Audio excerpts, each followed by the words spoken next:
Billionaire CEO receives a call. Dad, come get me. But he never had a child. The call came at sunset. Hi, Dad. Can you come pick me up from school, please? For a moment, his world stopped breathing. He had no children, at least that's what he believed. The whiskey glass slipped from his fingers, shattering against marble. Who's this? His voice trembled in a way it never had in boardrooms. I'm Noah, I'm 5. I pause. My mom, she's sick. The name that followed was a ghost from another life.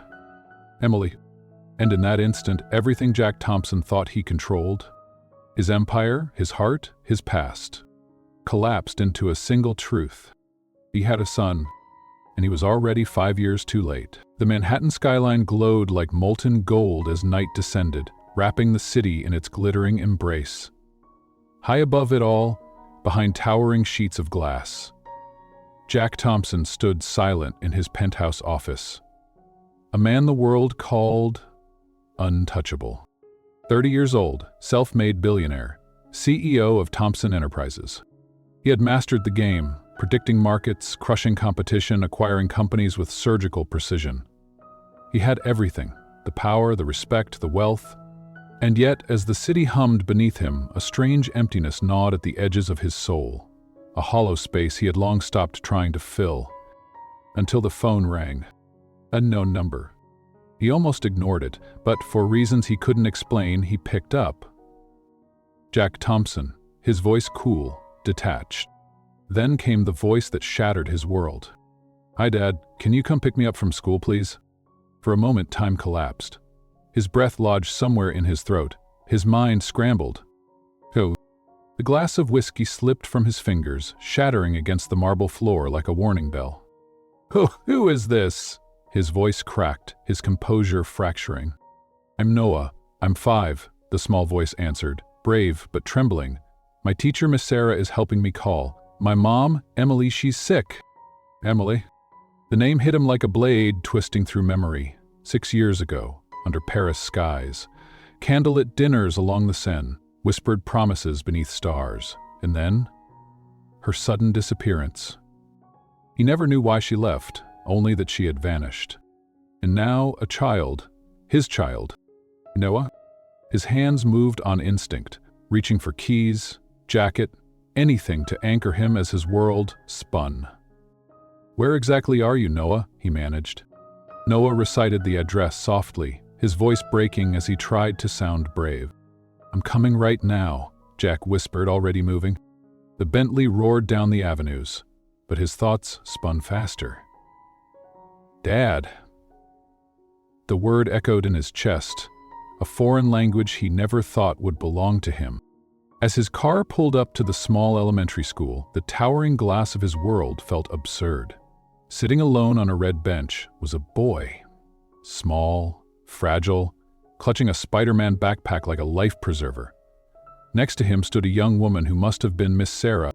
Jack stepped out of the car on shaky legs. As his eyes locked on the boy's face, his world tilted again. Cobalt blue eyes, unruly brown hair, a faint birthmark near the eyebrow. Unmistakably Thompson blood. Dad? The boy asked, voice small but hopeful. Jack knelt, his throat tightening beyond words. Hi, Noah.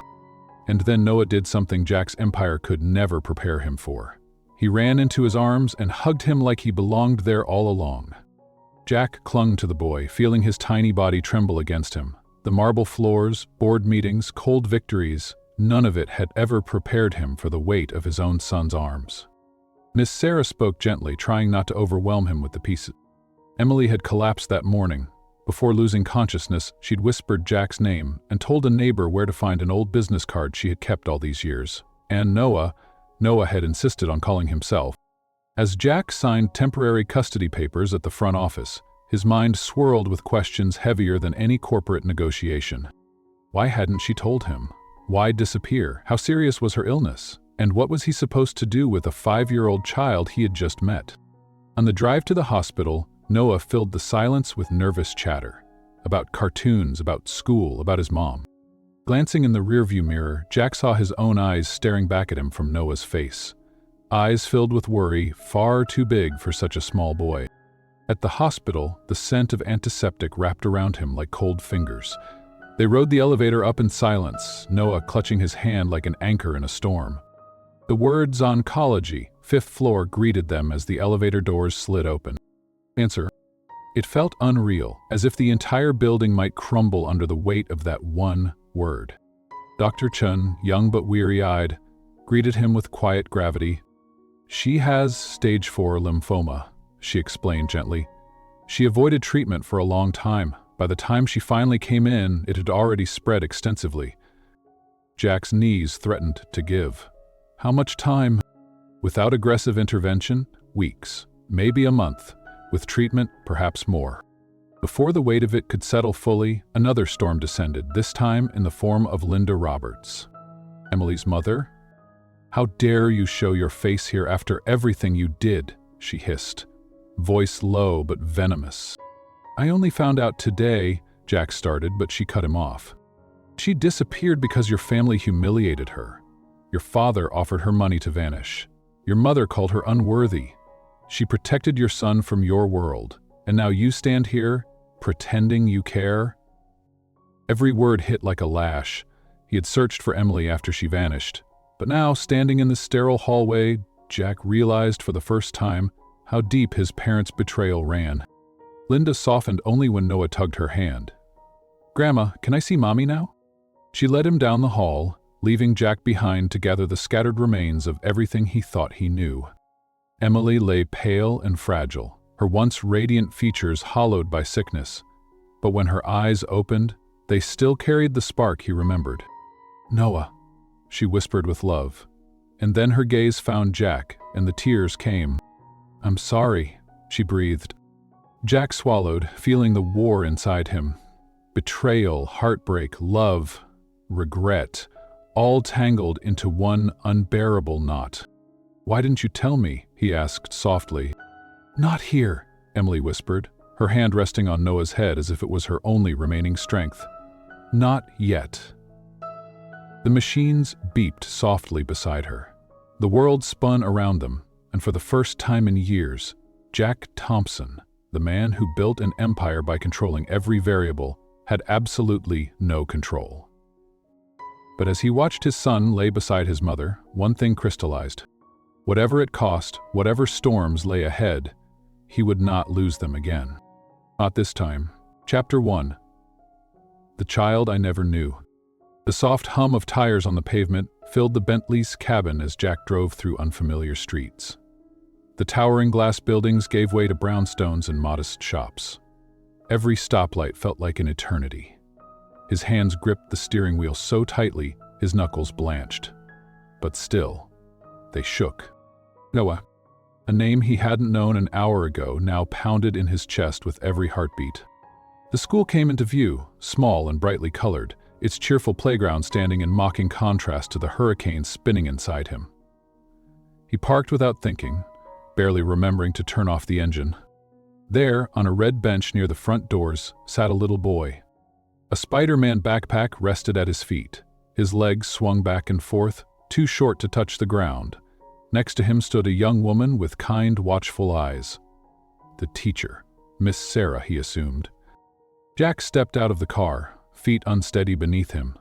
Each step toward the bench felt heavier than the last. Then the boy looked up. For a moment, the world disappeared. No traffic sounds, no distant city noise. Just those eyes. Cobalt blue, identical to his own, staring back at him. Dad? The boy said softly, voice small, unsure. Jack's breath hitched. His throat tightened to the point of pain. His knees threatened to buckle. Hi, Noah, he whispered, barely able to force the words out. The boy stood hesitantly, studying him, eyes wide. And then, like some invisible tether pulled him forward, Noah rushed to him, tiny arms wrapping around Jack's legs. The contact shattered something deep inside. Jack dropped to his knees and wrapped his arms around his son, pulling him close. The boy's small frame trembled against him, and for the first time in years, Jack's own control collapsed. His throat burned as unshed tears threatened to break free. I'm here now, he whispered into the boy's hair, voice cracking. I promise, Noah, I'm here. Miss Sarah stepped forward quietly, giving them a moment before she spoke. Mr. Thompson? Jack reluctantly loosened his embrace, looking up at the teacher. I guess that's me now, he said softly. Miss Sarah smiled gently. Emily always kept your business card just in case something happened. When she collapsed this morning, her neighbor found it in a small box she kept hidden. Noah insisted on calling you himself. Jack looked at Noah, who shyly clung to his Spider-Man backpack. His heart twisted at the thought of how brave this little boy had been, calling a stranger, not knowing what to expect. How bad is it? Jack asked, his voice shaking. She's in the hospital now, Memorial Medical, 5th floor. Miss Sarah hesitated. It's serious, Mr. Thompson. Jack nodded, forcing himself to steady his breath. Thank you for taking care of him. Miss Sarah glanced down at Noah, offering a reassuring smile. He's a sweet boy, very strong. Jack placed a hand on Noah's shoulder. Come on, buddy. Let's go see your mom. They walked hand in hand toward the car, Jack moving carefully as though one sudden move might shatter the fragile bond forming between them. He opened the door for Noah, buckled him in, and climbed into the driver's seat. For a while neither spoke. Then Noah broke the silence. You drive a really nice car. Jack couldn't help but smile through the tightness in his chest. Yeah? Do you like it? Noah nodded, his eyes curious but still cautious. Is it faster than Spider-Man? Jack chuckled softly. Maybe not as fast as Spider-Man, but close. The lightness of the conversation was temporary, a small island in the storm. Jack glanced at the boy in the rearview mirror, studying every detail. The way his hair curled slightly at the ends, the small birthmark near his right eyebrow, unmistakably the same as Jack's. His son, 5 years of his life gone. 5 years of missed birthdays, first steps, first words. His throat tightened again. Do you visit your mom a lot? Jack asked gently. We go to the hospital a lot now. She tries to pretend it's not scary, but I know it is. Jack swallowed hard. You're very brave. Noah's small voice grew softer. She says I got that from you. Jack's hands clenched the wheel as his chest threatened to cave in. He forced a smile into the rearview mirror. She's right. The hospital loomed ahead, a tower of steel and glass against the Manhattan skyline. Jack pulled into the parking structure, his nerves tightening with every step they took toward the entrance. The automatic doors slid open with a quiet whoosh, releasing the cold, sterile scent of antiseptic. Jack glanced down at Noah, who squeezed his hand a little tighter. It's gonna be okay, buddy, Jack whispered, trying to convince both of them. At the reception desk, a nurse glanced up and gave a gentle smile as she looked at Noah. You must be here for Emily Miller. Jack nodded. Yes. His voice faltered for a moment. Her son's father. She nodded sympathetically. 5th floor, oncology. The word made Jack's stomach turn. They rode the elevator in silence. The soft ding of each floor passing felt like a countdown he wasn't ready to reach. When the doors opened, the hallway was painfully quiet. Noah tugged at his hand. Come on, Dad. The word Dad was still new, still surreal, but it was also the only thing steadying Jack's feet beneath him. As they walked, a woman appeared from one of the side rooms, her eyes locked on Jack with a sharp, almost physical force. Linda, Emily's mother. The storm was far from over. Chapter 2. Secrets Buried by Time. The hallway was quiet, but tension wrapped around Jack's throat like a vice. Linda stood before him, arms crossed, her expression somewhere between fury and heartbreak. She hadn't changed much. Same sharp eyes, same rigid posture, except now years of worry and exhaustion carved deeper lines into her face. Noah instinctively stepped closer to Jack, clutching his hand. Linda's voice cut through the sterile air like a blade. You finally decided to show up. Jack kept his tone calm, but firm. I came the moment I knew. Her eyes narrowed. Don't play innocent with me. Innocent? His voice broke for a moment, then steadied. I didn't even know he existed until an hour ago. She shook her head, bitter laughter escaping under her breath. Of course you didn't. That's what makes this all so convenient for you, doesn't it? Jack's patience cracked. Do you honestly think I would have chosen this? To lose 5 years of my son's life? To miss his first words? His first steps? Everything? You think I would have walked away if I'd known? Linda's jaw clenched. You wouldn't have needed to. Your family made that decision for you. The words landed hard. My family?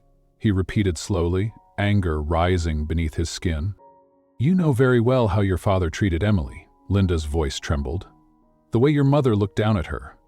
The offers they made for her to disappear. The threats. Jack's pulse pounded, his voice dropped, quiet but sharp. I never knew they offered her money. I never knew about any of this. Linda's expression faltered, but only slightly. You didn't want to know. No, Jack said, stepping forward, voice low and fierce. Don't rewrite history. I looked for her. When she vanished, I tried everything to find her. Changed numbers, closed bank accounts, addresses that didn't exist. She vanished like a ghost. Linda exhaled shakily, her defenses cracking. She was protecting Noah. Protecting herself. Do you think she could bring a child into the world, knowing how your family would treat them? Jack swallowed hard. His parents' disapproval had always loomed over him like a shadow, but never did he imagine they'd go this far.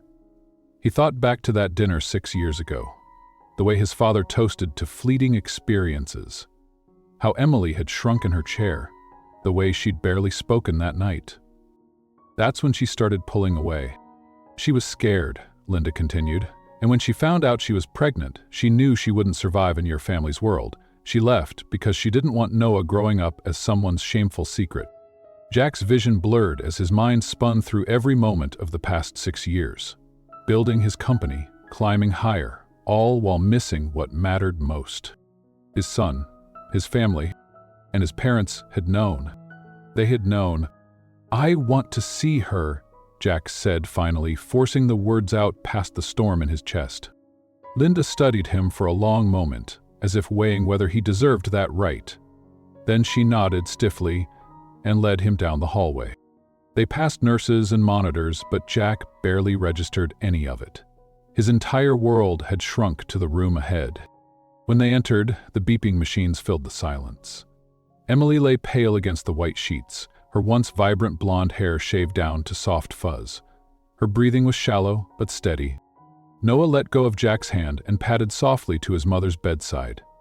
"Mommy," he whispered, climbing carefully onto the bed. Emily's eyes fluttered open at the sound of her son's voice. "Noah," she breathed, a fragile smile blooming. She reached for him, pulling him close, her thin fingers brushing his cheek. Her gaze lifted and landed on Jack. Their eyes locked. The years between them collapsed into that moment. Jack saw the weight of all her choices written across her face. Regret, love. "I'm sorry," Emily whispered. Tears welled in her eyes. "I never wanted it to be like this." Jack swallowed the lump in his throat, his voice breaking. "Why didn't you tell me?" She blinked slowly, exhaustion pulling at her. "I wanted to, I swear I did, but after everything? After what your father said, what your mother did..." Her voice trailed off.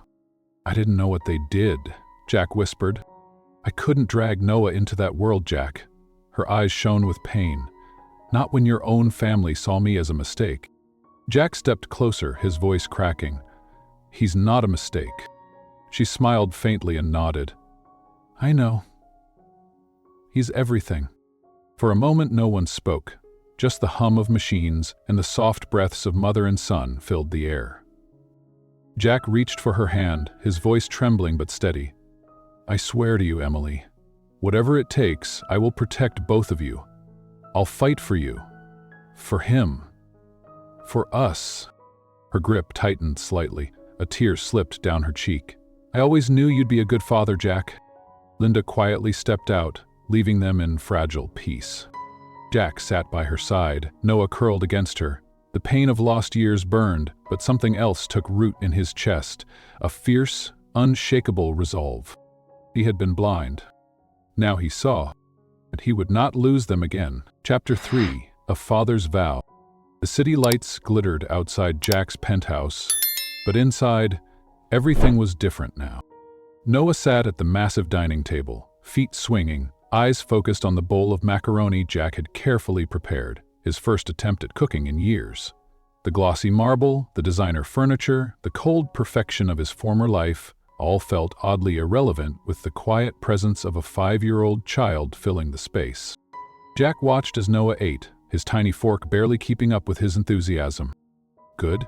Jack asked, his voice soft. Noah nodded quickly, cheeks full. "It's really cheesy." Jack smiled, but his chest still carried the weight of everything swirling around them. Emily's condition, Linda's distrust, his parents' betrayal, the legal complications. And Noah, sitting here like a fragile thread tying it all together. Every glance at his son was a reminder of the years stolen from him. But it was also a promise. He would not fail this boy, not again. A soft knock broke the silence. Margaret, his longtime assistant, stepped into the dining room, her clipboard in hand, though even she seemed uncertain of how to carry herself now. "Mr. Thompson," she began gently, "I've arranged a meeting with the family law attorney for tomorrow morning, early, as requested." Jack nodded. "Thank you, Margaret, and please," he paused, glancing at Noah. "Call me Jack, just Jack." She smiled softly. "Understood. I've also made adjustments to your schedule. The 10 a.m. board meeting is now virtual. That will give you time for Noah's pediatric appointment at noon." Jack blinked at her, almost surprised by how quickly Margaret had adapted to this upheaval. She'd always run his life with military precision, but this was different. "Thank you for staying on top of this," he said sincerely. Margaret's voice lowered slightly as she looked at Noah. "You're doing better than you think, Jack." Noah looked up, his fork pausing. "Is she your boss?" Jack chuckled. "She kinda is." Margaret smiled warmly at Noah before excusing herself. When Noah finished his dinner, Jack helped him down from the oversized chair, guiding him carefully to the guest room that had, overnight, become Noah's bedroom. His team had rushed to transform the sterile guest suite into something more fitting. Pale blue walls, a small race car bed, shelves now filling with books and toys Jack never imagined purchasing before. Jack tucked Noah in, adjusting the blanket with careful hands. "Dad?" Noah whispered. Jack stilled at the word. "Yes, buddy." "Will Mom get better?" Jack swallowed hard, brushing a hand gently over Noah's hair. "The doctors are doing everything they can, Noah, and I'll make sure she has the best care possible." "Promise?" Jack's throat tightened. "I promise." Noah nodded and yawned, slowly drifting off. When Jack finally stepped out, closing the door softly behind him, he leaned against the wall, his eyes closing as the exhaustion weighed heavy. For a man who'd once controlled billion-dollar deals with calm certainty, nothing in his life had ever felt this fragile. The next morning, Jack sat in the high-rise office of Marcus Levin, one of the most respected family law attorneys in Manhattan. The office smelled of polished mahogany and quiet power. Marcus reviewed the paperwork carefully, tapping his pen against the thick folder before him. "The DNA test will be a formality," Marcus said, glancing up, "but it's wise to proceed as quickly as possible. Given Emily's medical condition, we need to ensure that your legal guardianship over Noah is fully recognized." Jack nodded, his jaw set. "What about Emily's mother?" "She hasn't filed for custody. So far, she seems to want what's best for Noah," Marcus replied. "But any hesitation or ambiguity could open the door for challenges later. From your parents, for instance." Jack's face darkened. "They won't get near him." Marcus exhaled. "I reviewed the documentation you provided about your parents' prior interference. If necessary, we can use that to demonstrate their unsuitability." Jack ran a hand through his hair, his mind spinning. "I want full custody, Marcus, and I want Noah protected, legally and financially." "You're moving fast. Are you sure you're ready for this, Jack? A permanent shift like this will change every part of your life." Jack didn't hesitate. "It already has." Marcus nodded, seeing the determination in his client's eyes. "Then we'll file immediately." As the paperwork was finalized, Jack's phone vibrated. A message from Margaret. "Emily stable, starting next phase of treatment.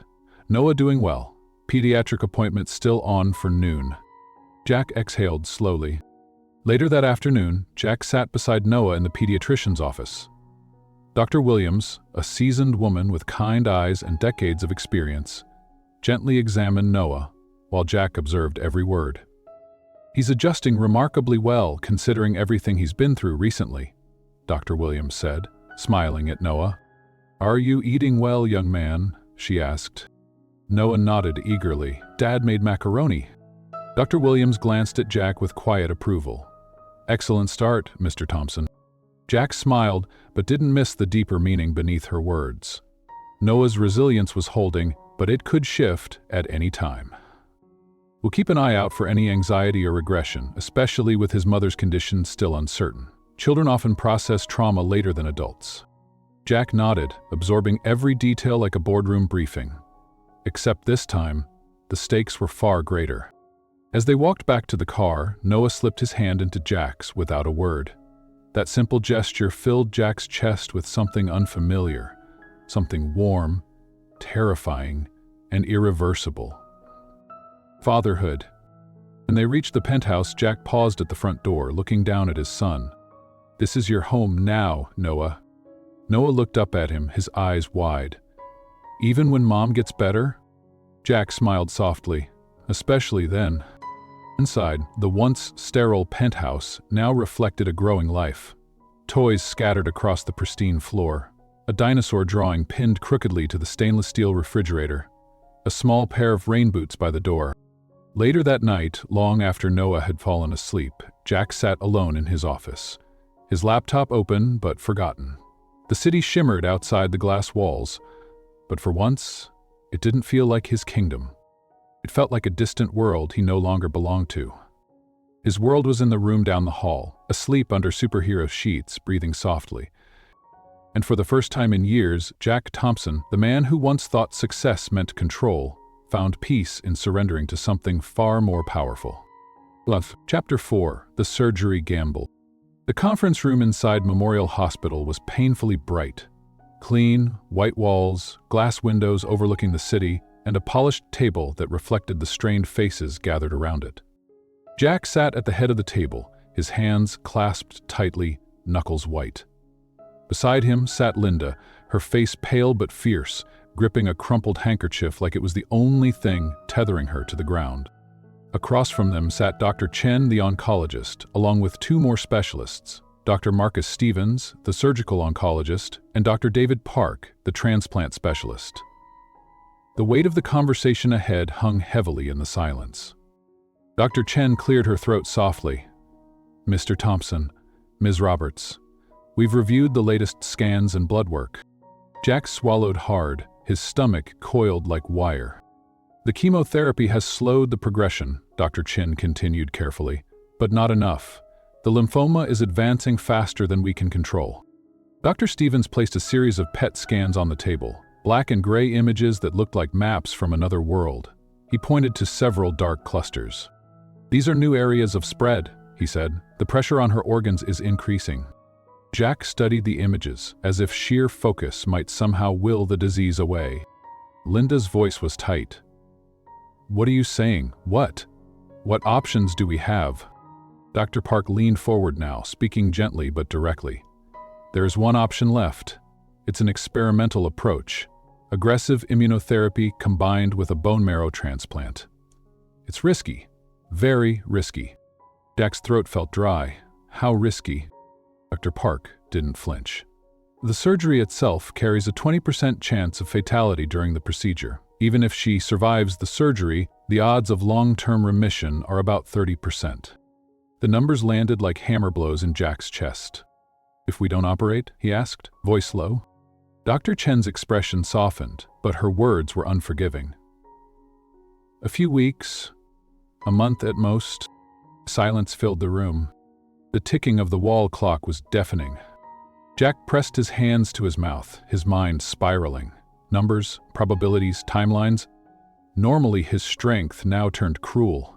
This wasn't a business negotiation. This was Emily. This was Noah's mother. Linda was quietly sobbing beside him. Jack finally spoke, his voice rough. "How long do we have to make a decision?" "The surgery needs to happen within 72 hours, Dr. Stevens answered. "After that, her organs may no longer withstand the procedure." Jack leaned back, closing his eyes for a moment, forcing himself to breathe. Linda wiped her eyes, whispering, "We need to talk to her." Emily's hospital room was quiet, except for the rhythmic beep of monitors. The room smelled faintly of antiseptic mixed with lavender, a small diffuser Jack had brought in to ease her discomfort. Emily looked even smaller today, sunken deeper into the bed. Yet her eyes still carried that same quiet strength that had drawn Jack to her years ago. As they entered, she offered a tired smile. "No need for those funeral faces." Jack tried to return her smile, but it barely reached his lips. Dr. Chen explained everything again, carefully, simply, while Jack held Emily's fragile hand. The risks, the odds, the slim hope. When Dr. Chen finished, Emily remained silent for a long moment, her gaze flickering between Jack and Linda. "What's the real chance I walk out of surgery and get my life back?" she asked softly. 30%, Dr. Chen answered. "But it's your best option." "And the chance I don't wake up?" Emily asked, her voice steady. Dr. Stevens answered quietly. 20%. Emily exhaled slowly, staring at the ceiling as though searching for something there. Noah's drawing hung on the wall, a smiling dinosaur colored wildly in crayon, a reminder of who waited for her outside this room. "Can I see Noah?" she whispered finally. 30 minutes later, Noah came skipping into the room, escorted by Sarah, his new nanny, who stood quietly near the door. "Mommy!" Noah beamed, climbing carefully onto the bed. Emily stroked his hair with thin fingers, trying to hide how tired she was. "Hey, sweetheart."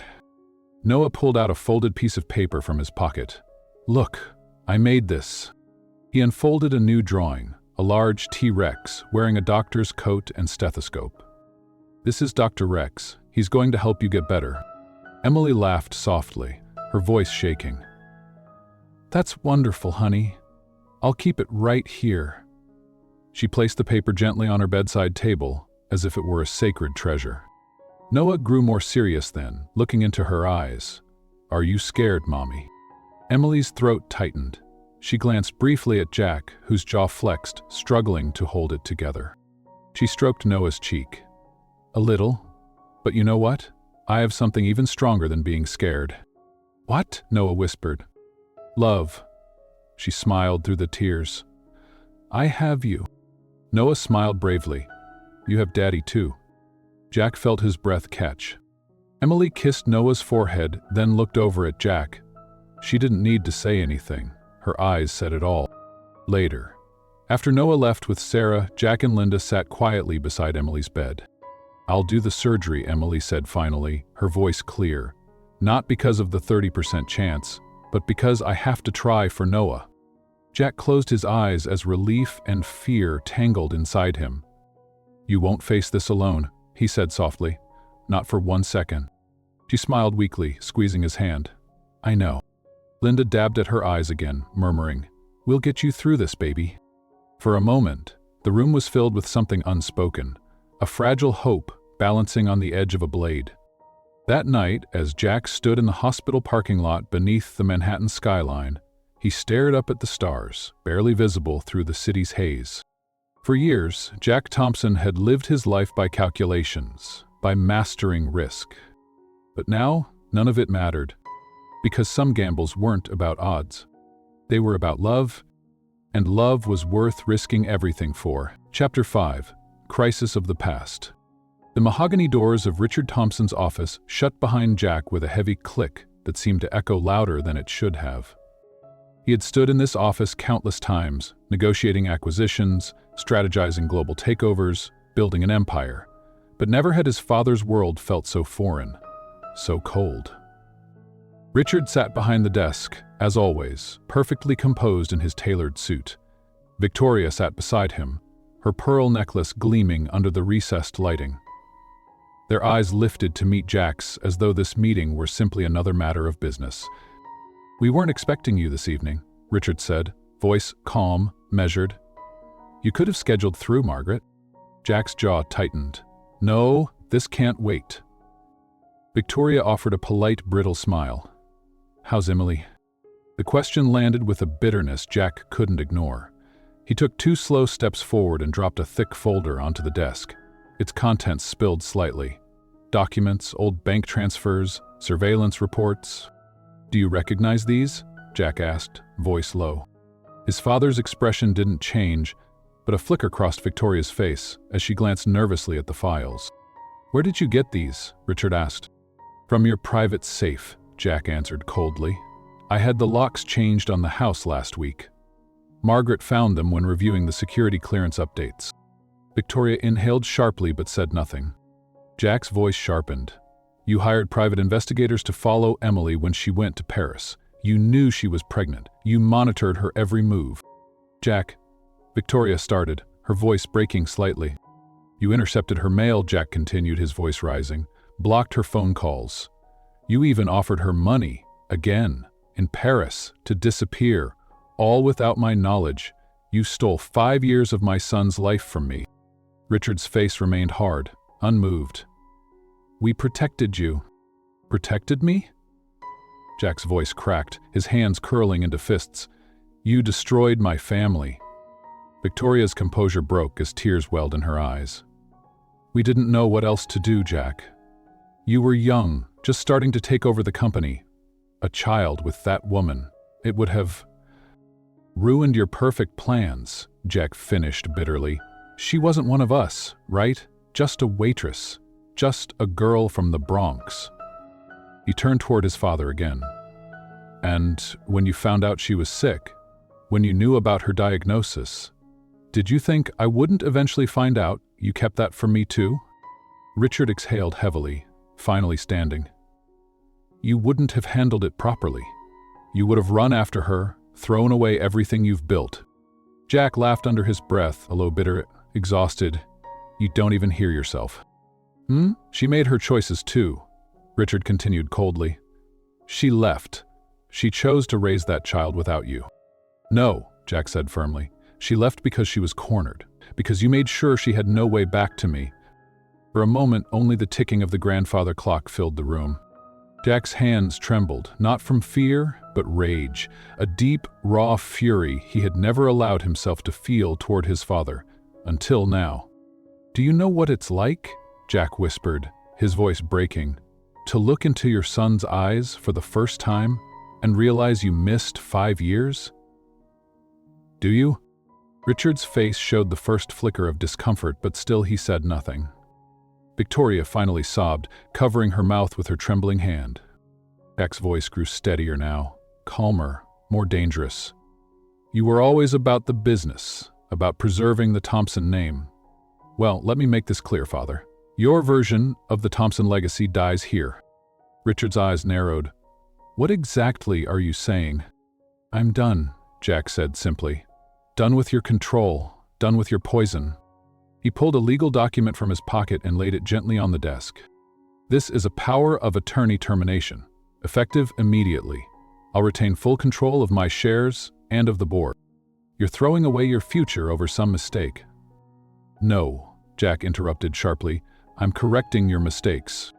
Richard's face darkened. "You'll regret this." "No," Jack said, standing straighter, his voice unshakable. "The only thing I regret is trusting you for as long as I did." Victoria's voice cracked through the tension. "Jack, we were just trying to protect you." He looked at her for a long moment.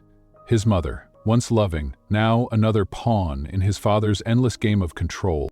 "You didn't protect me," he whispered. "You robbed me." He turned and walked toward the door, pausing only once. "If Emily survives, she'll never have to see either of you again. And if she doesn't, Noah never will." The door clicked shut behind him, leaving his parents in the silence they had earned. As Jack stepped into the elevator, his hands trembled, but not from weakness. It was release. The moment the doors closed, he leaned back, breathing heavily. His phone buzzed. A text from Sarah. "Noah asleep, Emily stable, doctors waiting to review next steps." Jack stared at the glowing screen. No more secrets, no more manipulation. His family now wasn't built on legacy or name. It was built on love, and he would protect it, whatever the cost. Chapter 6. A Mind Lost. The hours following the surgery were some of the longest of Jack's life. Outside the ICU, he sat motionless, his hands folded, eyes fixed on the small sliver of light that escaped beneath the heavy doors. Machines beeped rhythmically inside, each sound both a comfort and a torment. Linda paced beside him, her steps soft but constant, like a metronome for their shared anxiety. She clutched her rosary, whispering quiet prayers under her breath. Noah had fallen asleep on Sarah's lap, his head resting against her shoulder, the soft rise and fall of his chest the only thing grounding Jack in that moment. Finally, after what felt like eternity, Dr. Stevens emerged. His surgical mask hung loose around his neck, his face flushed with the exhaustion of the hours behind him. "She made it through the surgery," Dr. Stevens said, voice steady but cautious. Jack stood quickly, his heart pounding. "But," the doctor continued, "she's not entirely out of danger yet. The next 48 hours are critical as we monitor for infection and organ response." Jack exhaled, his legs weakening slightly under the weight of those words. "And her brain?" Linda asked softly. Dr. Stevens' expression darkened ever so slightly. "We're seeing some cognitive irregularities, likely temporary, but we won't fully know until she wakes up." It was nearly 3 days before Emily's eyes fluttered open. Jack was at her side when it happened. Noah was at home, too young for this moment, too vulnerable to witness what neither Jack nor Linda fully understood. Emily blinked against the harsh light, her breathing shallow, her pupils sluggishly adjusting. "Emily?" Jack whispered, leaning closer, gently taking her hand. Her gaze drifted across the room as though searching for something that wasn't there. Then her eyes settled on him, confused, uncertain. "Jack?" Her voice was fragile, barely above a breath. "Yes," he smiled softly, trying to mask the nervous tremble in his chest. "I'm here. You made it." Her brows furrowed. She studied his face as though trying to recall a distant dream she couldn't quite reach. Where am I?" "You're in the hospital," Jack whispered. "You had surgery." She blinked slowly. "What year is it?" Jack hesitated. 2025. Her lips parted, her breath quickening. No, that's not possible." Panic began rising in her voice. "I was in Paris, Jack, She shook her head slightly, as if trying to wake herself up. "We were in Paris, I just saw you. We were walking near the river." Jack's stomach dropped, his heart seized. "Emily," he whispered, his throat tightening. "That was 6 years ago." Tears welled in her eyes as she shook her head weakly, confusion washing over her fragile face. No, that can't be right." Jack stood and gently pressed the call button for the nurse. Within moments, Dr. Chen arrived with Dr. Patel, the neurologist who had been consulted after the surgery. "Retrograde amnesia," Dr. Patel explained quietly to Jack and Linda later that night in the conference room. "The trauma from both the surgery and the years of stress leading up to it likely disrupted the areas of her brain responsible for personal memories." "She doesn't remember Noah?" Jack asked, almost choking on the words. "Her long-term memories prior to Paris seem intact," Dr. Patel continued. "But her autobiographical memories from the last 6 years, her pregnancy, Noah's birth, moving to London, they're inaccessible right now." Linda covered her mouth, her shoulders trembling. "Is it permanent?" Jack asked. Dr. Patel's eyes softened. "We don't know. In some cases, memories return gradually, through therapy and emotional triggers. In others, they may never fully return. But she recognizes you. That's an encouraging start." Jack nodded slowly, trying to absorb the avalanche of new fears crashing over him. "How do we explain this to Noah?" Linda whispered. Jack closed his eyes for a long moment before answering, carefully. The next day, Sarah brought Noah to the hospital for his first visit since Emily had woken up. Jack knelt before his son in the hallway outside Emily's room, holding his tiny hands. "Buddy," Jack said softly. "Mommy's awake, but she's very tired. And she's a little confused right now." Noah's brow furrowed. "She doesn't remember me?" Jack swallowed hard. "She wants to remember, sweetheart. She's trying, but right now her brain needs a little extra help." Noah glanced toward the door nervously. "Can I still see her?" Jack smiled gently. "Of course." They entered the room together, Emily's head turned toward the sound of the door. "Mommy!" Noah cried, running to her bedside. Emily's lips trembled as she looked at the boy, her boy, standing before her. She didn't pull away. Instead, her eyes filled with tears as she reached out and cupped his cheek. Noah's lower lip quivered. "I'm Noah." She smiled softly, her fingers tracing his cheek. "Noah," she repeated. "That's a beautiful name." Noah's small arms wrapped around her as he whispered, "I missed you." Jack stood silently, his chest burning, witnessing the moment, fragile, beautiful, heartbreaking. Even in the fog of lost memories, the bond between mother and child still pulsed beneath the surface. That night, as Jack sat in his penthouse office, staring out at the Manhattan skyline, his mind replayed the words over and over. "I don't remember, but I feel like I know you." The woman he loved was still in there. And now his fight wasn't just for Emily's life, it was for her memories, for their family's future, for the pieces of her that had been stolen by time. As the city pulsed beneath him, Jack made another vow. "I will help you find your way back. I don't care how long it takes. Because love, true love, waits, and fights, and endures." Chapter 7. Rebuilding her memories. The therapy room was nothing like the sterile hospital spaces Jack was used to. Instead, it felt almost like a living scrapbook. The walls were lined with photos, carefully arranged in chronological order, snapshots of a life Emily had lived but couldn't fully access.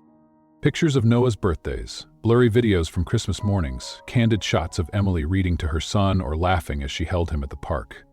Soft light filtered in through the blinds, casting a warm glow over the space.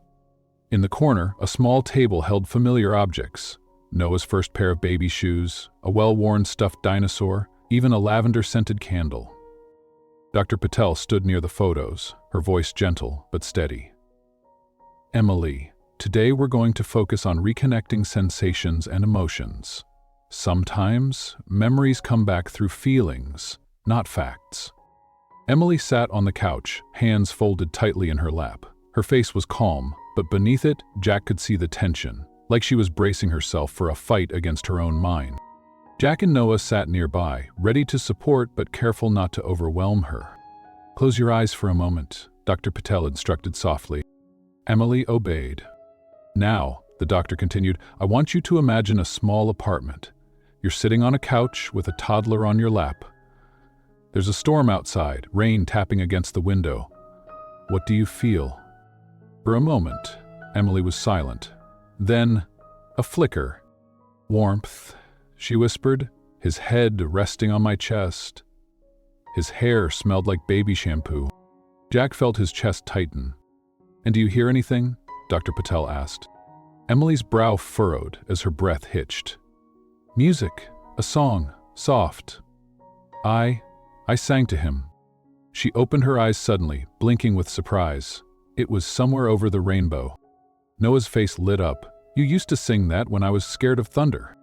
Emily turned toward him slowly, her eyes filling. "I did." Noah nodded enthusiastically, every time.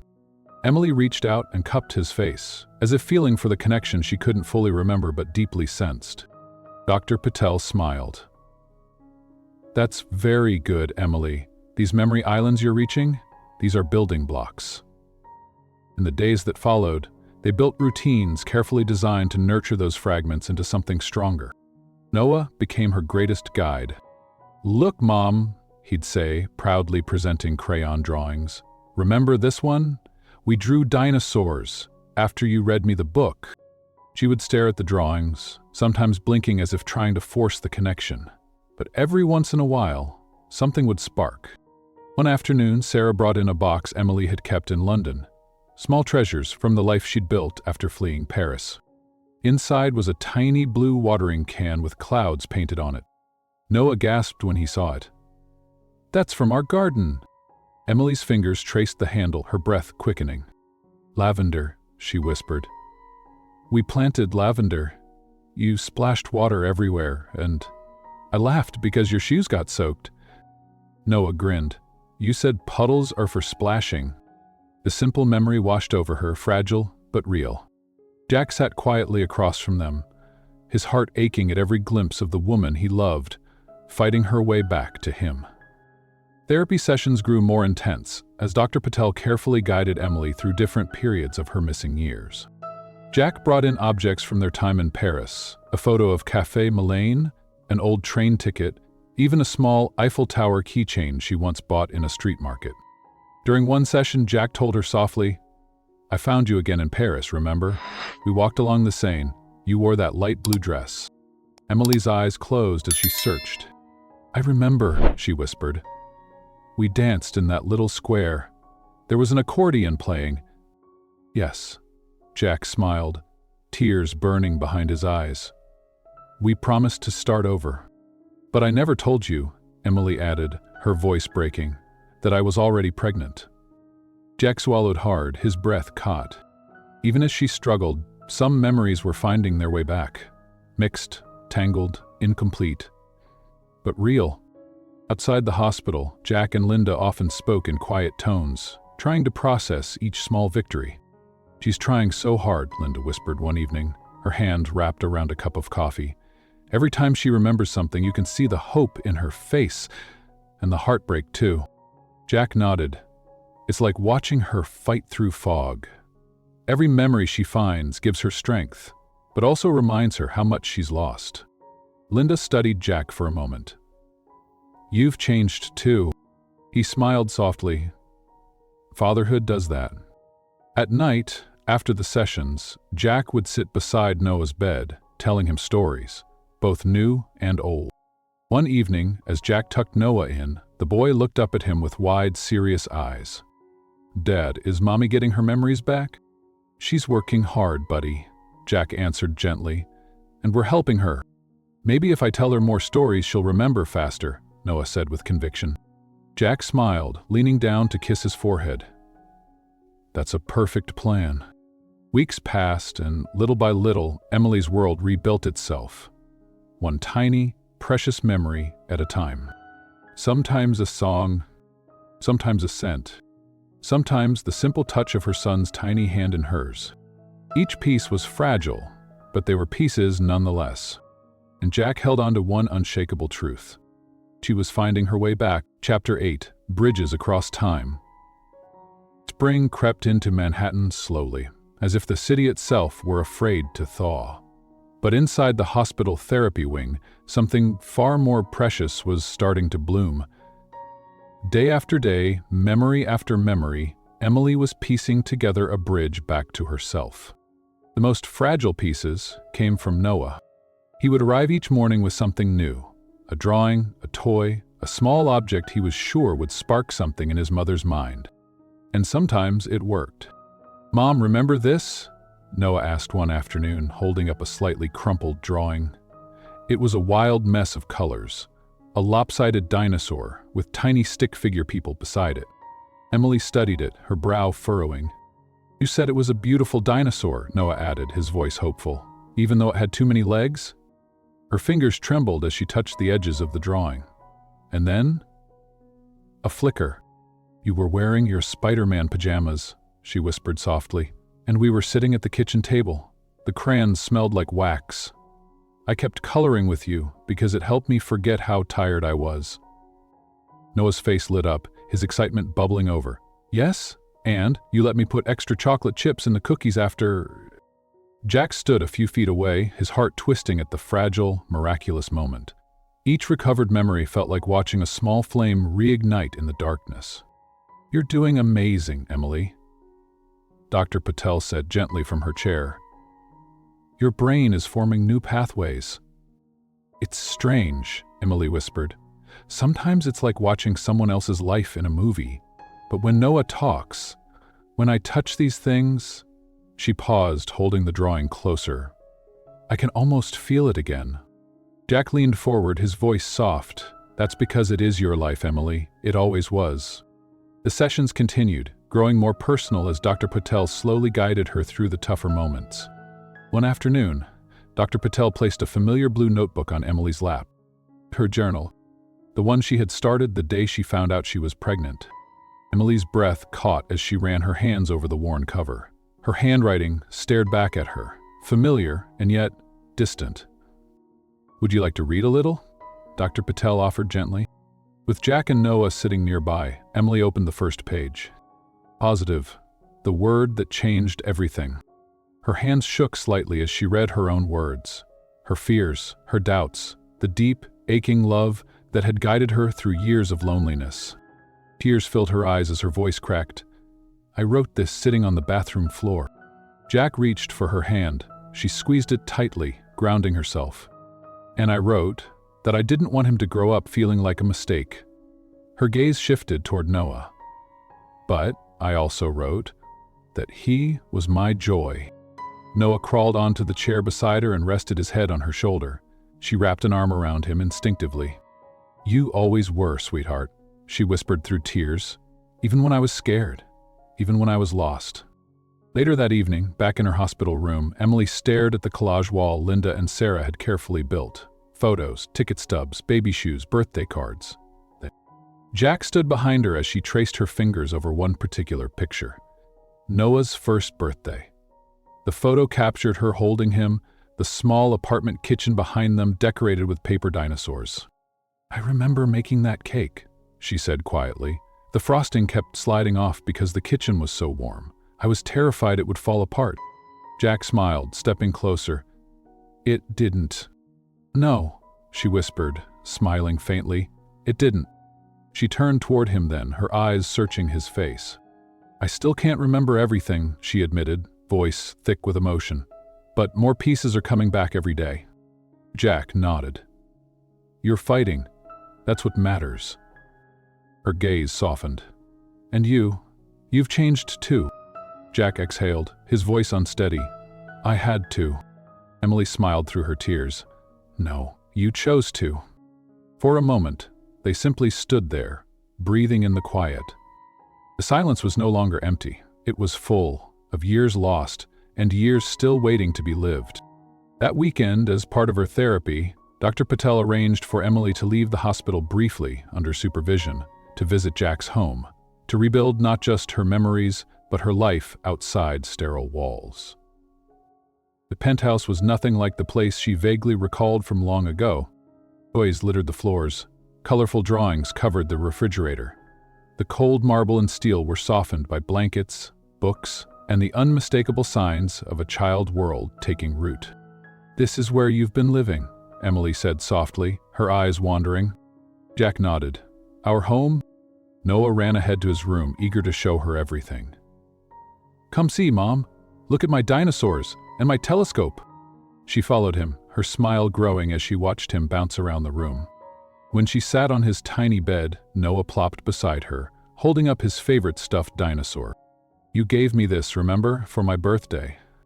Emily ran her fingers over the soft plush, her voice barely above a whisper. "Right." "Yes," Noah grinned. "He's my best friend." Tears pricked her eyes again, but this time they weren't only tears of loss. They were tears of returning. Jack stood quietly in the doorway, his heart swelling with both hope and a terrifying tenderness. This fragile rebuilding was more precious than anything his billions could ever buy. That night, as they drove back to the hospital, Emily sat quietly beside Jack. The city lights blurred outside the window. "You're rebuilding my world," she said softly. Jack shook his head. "No, Emily, we are." She looked at him, a faint smile curving her lips. "Do you think one day I'll remember it all?" Jack glanced at her, his voice full of gentle certainty. "Even if you don't, we'll make new memories and fill every space that's still missing." Emily reached for his hand, lacing their fingers together. For the first time since waking from surgery, she felt anchored, not by perfect recall, but by love. The past might still be blurry, but the future had never been clearer. Chapter 9. The Memory Garden. The first warm breeze of late spring swept through Manhattan like a promise. It was the first time Emily had left the hospital without nurses or medical staff hovering nearby. The therapy sessions were still ongoing, and her memory was still incomplete, but her strength had returned enough for Dr. Patel to approve short outings. Moments of normalcy meant to reconnect her with the world she was slowly rediscovering. Jack pulled into the driveway of a brownstone on the Upper East Side, their new home. Emily stared at it for a moment as Jack stepped out to open her door. "This is beautiful," she whispered, her breath catching. Jack smiled softly, offering his hand. "I wanted a fresh start, for all of us." Noah burst from the front door, barefoot, his hair wild, carrying a small shovel and grinning ear to ear. "Mom, we started the garden like you said." Emily followed Noah to the small backyard, a quiet oasis tucked behind the house, far from the glass and steel of Jack's former life. The once bare patch of earth now held neat rows of tiny green sprouts, little wooden signs marking what was planted. Lavender, daisies, roses. "It's our memory garden," Noah announced proudly. "Every flower means something." Jack stepped beside her, his voice warm. "We thought, since some memories are still hiding, we could plant new ones. And honor the ones you've already found." Emily crouched down, her fingers gently brushing the soil. "Lavender for London," she whispered, recalling the small apartment and Noah's blue watering can. She smiled softly, the scent of the earth grounding her. Noah pointed to another row. "These are your daisies, because you always said daisies are happy flowers." "And the roses?" she asked. Jack's voice softened. "Paris." Emily's breath caught. A small flash stirred. Soft cobblestone streets, the glow of street lamps. His hand in hers as they strolled along the Seine. The memory wasn't fully formed, but it was there, like a ghost waiting patiently to return. As they worked together, planting more seeds and arranging small pots, Emily felt something rare: peace. The garden wasn't just soil and flowers, it was a symbol of all they'd lost and all they were slowly reclaiming.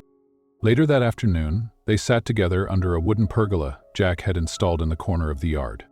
Noah laid across Emily's lap, exhausted from digging, his eyelids heavy. Jack poured them both tea, his movements slow, content. For a while, they sat in comfortable silence, listening to the distant hum of the city, the soft rustle of leaves, and the steady rhythm of Noah's breathing. Emily broke the quiet first. "I still have so many missing pieces," she whispered. Jack reached for her hand. "You're not missing anything that matters." She turned toward him. "A part of me is scared, Jack. Scared that some pieces will never return." He squeezed her hand gently. "Then we'll plant more flowers." Emily smiled, tears welling in her eyes. "You make it sound so simple." "Because love is simple, Emily. Everything else, money, power, even memories, they're just noise. But love..." His voice faltered slightly as he searched her face. "Love's the only thing that stays." She leaned into him, resting her head against his shoulder. "And you stayed?" Jack's throat tightened. "Always." The following morning, Noah woke up early, bouncing into their bedroom holding a small pot. "Mom, look, my seed sprouted." Emily sat up, laughing as she examined the tiny green shoot breaking through the soil. "You're a great gardener, sweetheart." "We all are," Noah beamed. "We're growing stuff together." And somehow, in that moment, Emily felt more whole than she had in months. Her memories may have been broken, but her heart was full. Jack watched them both, his voice soft but steady. "That's exactly what we're doing, buddy. Growing something together." As the days passed, more memories surfaced, some sharp and vivid, others soft and distant. During one therapy session, Dr. Patel smiled as Emily recounted another small breakthrough. "I remembered the sound of his laugh," Emily said, glancing at Noah with a teary smile. "When he was a baby, he'd giggle when I tickled his belly." Noah jumped in excitedly. "And you'd call me your little dino." Emily laughed, wiping her tears. "I did, didn't I?" "You're making amazing progress," Dr. Patel encouraged. "And you're building something even stronger. New memories." One evening, after Noah had fallen asleep in his dinosaur-themed room, Jack and Emily stood outside under the stars in the garden they had planted together. The lavender swayed gently in the breeze, releasing its calming scent. Tiny solar lights dotted the flower beds, casting a warm glow. Emily rested her hand on Jack's chest, her voice quiet. "Do you ever wonder if everything we went through happened so we could finally become who we were supposed to be?" Jack looked down at her, his eyes full of quiet truth. "All I know is this. I wouldn't trade anything if it means having this moment. You, Noah, us. A tear slipped down her cheek, but this time it wasn't from pain, it was from healing. "We're not broken anymore, are we?" she whispered. Jack smiled softly. "No, Emily, we're blooming." And as they stood there beneath the soft starlight, the garden they built together growing around them, the past no longer haunted them. It had become the soil from which their new life was finally beginning to grow. Chapter 10. Our Second Chance. The Manhattan skyline glittered like a field of stars as Jack stood on the rooftop of their new home, heart pounding harder than it ever had in any boardroom or merger negotiation. The evening air was warm, kissed by the breeze rolling off the Hudson River. Above them, the city pulsed with life, but up here, on this private rooftop, it was quiet, intimate, just the three of them. Jack looked over at Emily, standing a few feet away with Noah, who pointed excitedly at the helicopters blinking in the distance. The city lights danced in her eyes, soft and warm, reflecting not just the beauty of the night, but the long road they had walked to reach this moment. She was stronger now, not fully healed, not entirely whole, but steady, present, herself. And tonight, Jack was ready. "Mom, look!" Noah shouted, tugging at her hand. "The stars are out." "They're beautiful, aren't they?" Emily smiled, crouching down to wrap her arm around him. "Just like the ones we used to watch at the garden." Jack watched them quietly, taking in the moment, his son's laughter, the way Emily's hair caught in the wind, how natural they looked together. For so long, this life had felt impossible. Now, it felt inevitable. Finally, he cleared his throat, his voice low but steady. "Noah, buddy, would you give me and Mommy a moment?" Noah's face lit up with understanding, far wiser than his years. "Okay, Dad." He handed Jack his stuffed dinosaur like a good luck charm before skipping toward Sarah, who waited near the entrance, giving them space. Jack turned to Emily, his throat tightening. She watched him, her expression soft but curious. "You're nervous," she whispered with a smile. Jack laughed, under his breath. "I am."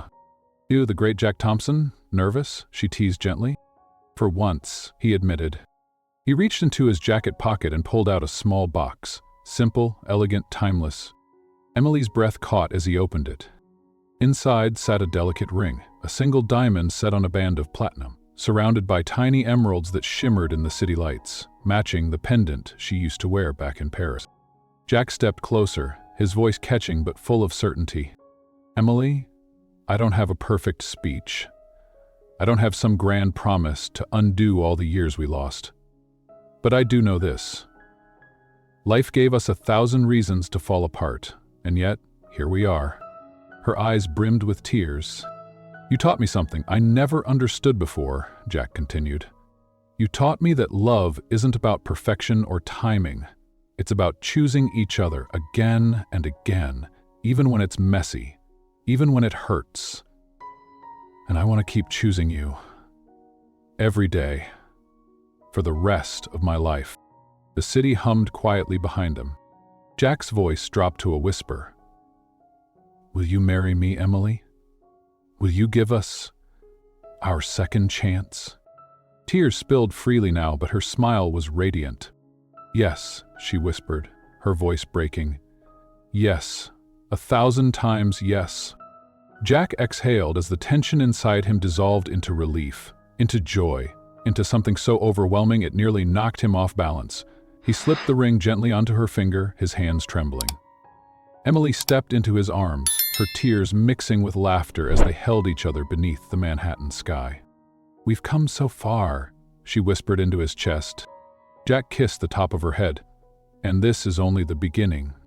As they stood there, holding one another, Noah came rushing back toward them, unable to contain himself. "Did she say yes?" Jack smiled wide, lifting his son into his arms. "She did, buddy." Noah grinned, his eyes shining. "Now we're a real family." "We always were," Emily whispered, kissing Noah's cheek. The three of them stood together, the city glowing around them, as if bearing witness to the love they had built from nothing. Love that had outlasted distance, lies, sickness, and time itself. And as the stars blinked above them, Jack knew this wasn't simply the happy ending. It was the start of the life they had fought so hard to finally live. The years that followed weren't perfect. No real love story ever is. There were nights of exhaustion, mornings filled with pediatric appointments and rushed breakfasts. There were moments when old wounds reopened unexpectedly, when memories still tangled, when fear whispered in quiet corners. But more than anything, there was laughter. There were bedtime stories about dinosaurs and stargazing on the rooftop. There were family dinners and holidays spent together instead of apart. There were first days of school, tiny handprints on freshly painted walls, and quiet evenings where Emily would sit by Jack's side, her head on his shoulder as Noah drifted off to sleep. And piece by piece, Emily's missing years didn't just return, they rewrote themselves. Not perfectly, not all at once, but enough. Enough to remind her that some memories don't live only in the mind. They live in the way a child holds your hand without thinking, in the way a husband glances at you like you're still his miracle, in the quiet, ordinary days that turn out to be the most extraordinary of all. For Jack, the man who once believed success was built on control and ambition, the lesson was simpler now. The greatest legacy he could ever leave wasn't his empire or fortune. It was this, the quiet resilience of a love that refused to give up. A family that had fought its way back from silence, secrets, and sorrow, and chose every single day to stay. Because true love doesn't erase our scars, it holds them gently. It makes them beautiful. And sometimes, when life breaks you apart, the miracle isn't in putting back every missing piece. The miracle is learning that even incomplete, you can still be whole. If you've ever loved someone enough to fight for them, even through brokenness, even when it would have been easier to walk away, then you know. Real love isn't perfect. It's patient. It's brave. And it's always worth coming home for. If this story touched you, take a moment to share it with someone who still believes in second chances, because sometimes that's all we need.